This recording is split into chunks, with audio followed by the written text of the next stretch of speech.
नमस्ते। डाटा विज्ञानको एआई कथाको दोस्रो श्रृङ्खलामा यहाँलाई स्वागत छ।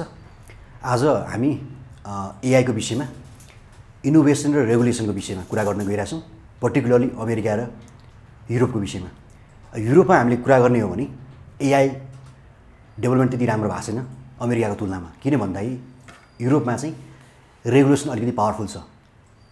कस्तो एआई बनाउने, त्यो एआईले सोसाइटीलाई कस्तो असर पार्छ भन्ने खालको कुराको सेफ्टी कन्सर्न पहिलेदेखि युरोपमा हुन्छ।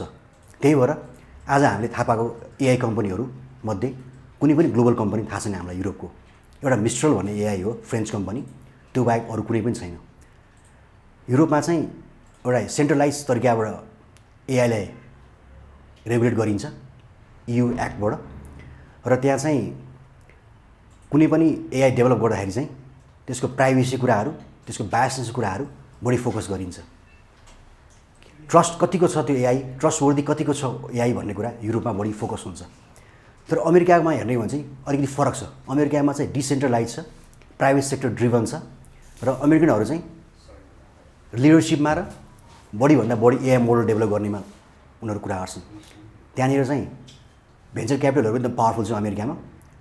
त्यही भएर चाहिँ प्राइभेट सेक्टर ड्रिभन डिसेन्ट्रलाइज भएको हुनाले युरोपमा, अमेरिकामा चाहिँ युरोपभन्दा बढी एआई डेभलप भएको छ। र हामीलाई थाहा छ ओपन एआई, एन्थ्रोपिक जस्ता कम्पनीहरू, ग्लोबल कम्पनीहरू अमेरिकामा छन्।